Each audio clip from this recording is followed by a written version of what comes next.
জনসাধারণের জন্য সুখবর, বাতিল হলো পাসপোর্টের পুলিশ ভেরিফিকেশন। পাসপোর্ট করতে হলে পুলিশ ভেরিফিকেশনই লাগবে না। আসসালামু আলাইকুম।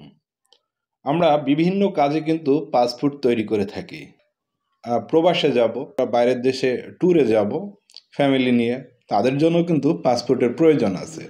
তো পাসপোর্ট করতে গেলে পুলিশ ভেরিফিকেশনের প্রয়োজন পড়ে। তো সেখানে দেখা যাচ্ছে কিছু টাকাও দিতে হয়।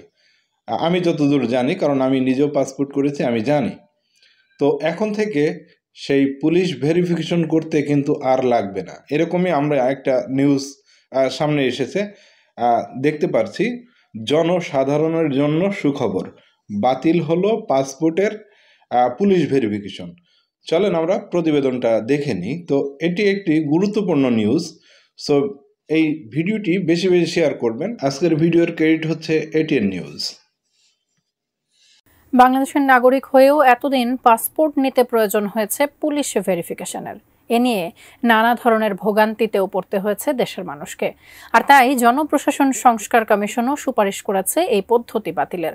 অবশেষে প্রধান উপদেষ্টা নিজেই এই বিধান বাতিলের ঘোষণা দিলেন। বিস্তারিত ইশতিয়াক হোসেনের রিপোর্টে। বাংলাদেশে পাসপোর্ট তৈরিতে পুলিশ ভেরিফিকেশনের প্রথা সেই ব্রিটিশ আমল থেকেই চলে আসছে।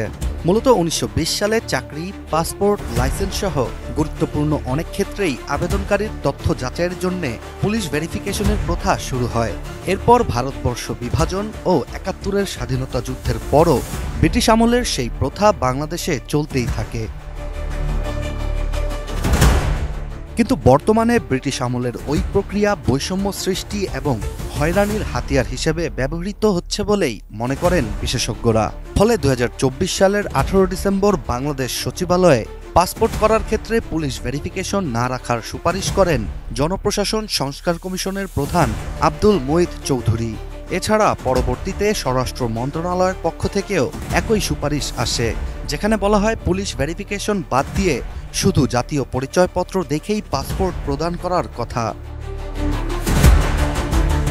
অবশেষে সব জল্পনা কল্পনার অবসান ঘটিয়ে সংস্কার কমিশনের সুপারিশ অনুযায়ী ১৬ ফেব্রুয়ারি আনুষ্ঠানিকভাবে প্রধান উপদেষ্টা নিজেই পাসপোর্ট দেওয়ার জন্য পুলিশ ভেরিফিকেশনের বিধান বাতিল করার ঘোষণা দেন। পাসপোর্ট করতে হলে পুলিশ ভেরিফিকেশন লাগে। আমি জিজ্ঞেস করতে আরম্ভ করলাম, অনেকেও হয়তো আগেও করেছে, কারণটা পাসপোর্ট তো আমার নাগরিক অধিকারের একটা অধিকার। আমি চোর না ডাকাত না কি, সেটা ভিন্নভাবে পুলিশ আমার বিচার করবে। কিন্তু আমাকে যে জন্মসনদ দিয়েছেন সেটাও কোনো পুলিশ ভেরিফিকেশন দিয়ে করেননি। আমাকে এনআইডি দিয়েছেন, সেটাও কোনো পুলিশ ভেরিফিকেশনের জন্য অপেক্ষা করতে হয় না। নাগরিক হিসাবে পেয়েছি, এই দেশের নাগরিক। পাসপোর্টও এই দেশের নাগরিকের একটা পরিচয়পত্র। এখানে পুলিশ ভেরিফিকেশন কোনো লাগবে না। আমরা আইন করে দিয়েছি যখন থেকে পুলিশ ভেরিফিকেশন লাগবে না। সে কথাটা গ্রামে গঞ্জে গিয়েছিল। সরকার মানে মানুষকে হয়রানি করা, এটার থেকে উল্টে দেওয়া। সরকার ভিন্ন জিনিস, আপনার অধিকারগুলো আপনার দরজায় পৌঁছিয়ে দেওয়া আমাদের কাজ। এটাই জন্য আমরা স্মরণ করি। পাসপোর্ট অনলাইন, এখন ই পাসপোর্ট হচ্ছে কিনা এখনো দেখি ওই এমআরপি করছে। কেন হচ্ছে? আইন তো আছে। আমি বলছি রাতারাতি সব হয়ে গেছে, এটাও আমি আশা করি না। শুরু তো করতে হবে সে কথার কাজটা করা, যে আমার এখানে আমার জেলাতে এমআরপি আর হবে না, এখানে সব ই পাসপোর্টে নিয়ে যাবো আমি। যেহেতু আমাদের এই টিমের কাজ, যে টিম এখানে আমরা বসে আছি, এখানে আইন বানানো হয়, এটা আইন খাটানো হয়, নিয়ম মানা হয়।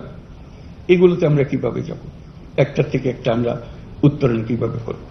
জেলা প্রশাসক সম্মেলনের উদ্বোধনী অনুষ্ঠানে প্রধান উপদেষ্টা এই পদক্ষেপের ঘোষণা দেন। প্রধান উপদেষ্টার কার্যালয়ের শাপলা হলে অনুষ্ঠিত এই সম্মেলনটি আগামী ৩ দিন চলবে। বিশেষ এই সম্মেলনটির প্রথম দিনেই আইনশৃঙ্খলা পরিস্থিতি স্বাভাবিক রাখতে ও দ্রব্যের বাজার দর নিয়ন্ত্রণে রাখতে নির্দেশ দেন প্রধান উপদেষ্টা। এদিকে প্রধান উপদেষ্টার নতুন এই ঘোষণার পর পাসপোর্ট তৈরিতে ভোগান্তি ও অতিরিক্ত সময় নষ্ট হওয়ার সম্ভাবনা এখন আর থাকবে না বলেই আশা করছেন সাধারণ জনগণ। Good decision. এই না হয় সরকার হতে হবে এইরকম। ঠিকই তো বলেছে উনি। আমার যখন জন্ম সনদ দেয় তখন কি পুলিশ ভেরিফিকেশন লাগছিল? লাগে নাই। তাহলে নাগরিক হিসাবে এটা আমার অধিকার। আমি একটা পাসপোর্ট পেতেই পারি। যেকোনো কাজের প্রয়োজনে আমি পাসপোর্ট করতেই পারি। তো সে এনআইডি কার্ড থাকলেই তো তার নামে কি আছে না আছে এগুলো যাচাই বাছাই করা যায় অনলাইন থেকে। যদি কোনো মামলা মোকদ্দমা থেকে থাকে, তাই না? ইভেন আমিও পুলিশ ভেরিফিকেশনের নামে ১,০০০ টাকা দিয়েছি। ওই যে ইনভেস্টিগেশন করতে আসছিল। মানে যে ভেরিফিকেশন করছিল, ঠিক আছে? তো এটা তো একটা বাড়তি খরচা এবং হয়রানি। সেই ওখান থেকে পুলিশের কাছে আসবে, সে তার সময় মতন আয়েশ গোয়েশ মিটিয়ে তারপরে হচ্ছে ভেরিফিকেশন করতে আসবে। এটা আমি আসলেই সাপোর্ট করছি। আর ইতিপূর্বে কোনো সরকার কিন্তু এরকম উদ্যোগ নেয়নি। মানে সরকার মানে ভোগান্তি। ডক্টর ইউনূস উনি তো এই কথাটাই বললেন। সরকার মানে জনগণের ভোগান্তি। হ্যাঁ? তো দেখেন, এরকম সরকারই তো বাংলাদেশের মানুষ চায়। জনগণ কি চায়? সুযোগ সুবিধা। তাই না? যাই হোক, ভিডিওটা বেশি শেয়ার করবেন। নতুন হলে চ্যানেলটি সাবস্ক্রাইব করতে ভুলবেন না। সবাই ভালো থাকবেন, সুস্থ থাকবেন। আসসালামু আলাইকুম।